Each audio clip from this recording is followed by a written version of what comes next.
Moi, j'ai eu tendance à parler plutôt de philosophie et architecture. C'est-à-dire un petit peu comment deux domaines tout à fait différents peuvent travailler ensemble, sachant que la philosophie travaille avec le langage, alors que l'architecture va s'exprimer d'une autre manière, puisqu'elle fabrique des milieux, des espaces, et c'est en deçà ou au-delà des mots.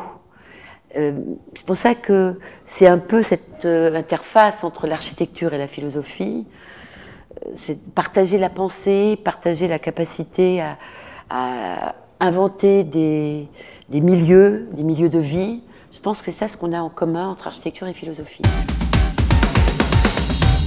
Nous sommes à une période de l'humanité où nous faisons un peu le bilan de la façon dont nous avons transformé le monde. Et l'impact finalement de nos techniques et de notre capacité à artificialiser le monde. Et la régénération des milieux habités porte vraiment cette idée, comment est-ce qu'on travaille sur la renaissance. Régénérer, c'est renaître d'une certaine manière. Et donc c'est aussi prendre au sérieux les effets nocifs en fait, de l'action des hommes. Et c'est en ce sens que la régénération des milieux habités travaille sur l'héritage, mais aussi la capacité finalement, de favoriser, de préserver la vie sous toutes ses formes.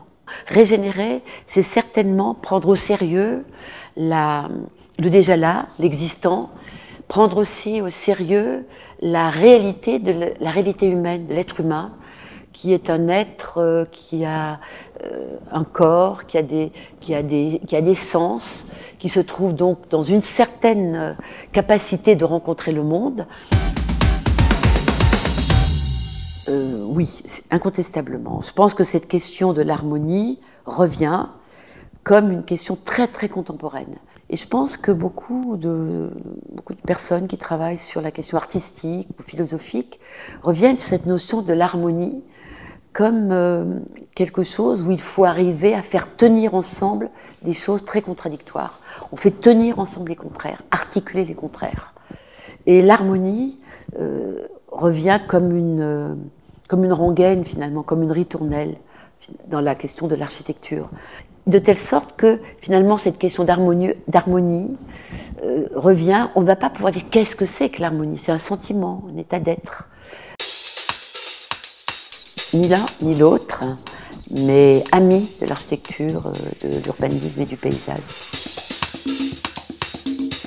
Les deux, parce qu'en fait, on a vraiment besoin d'aller de l'un à l'autre. Les deux, le fond et la forme. C'est plutôt écologie avec capacité d'utiliser la technologie, enfin les éco-technologies. Couleur.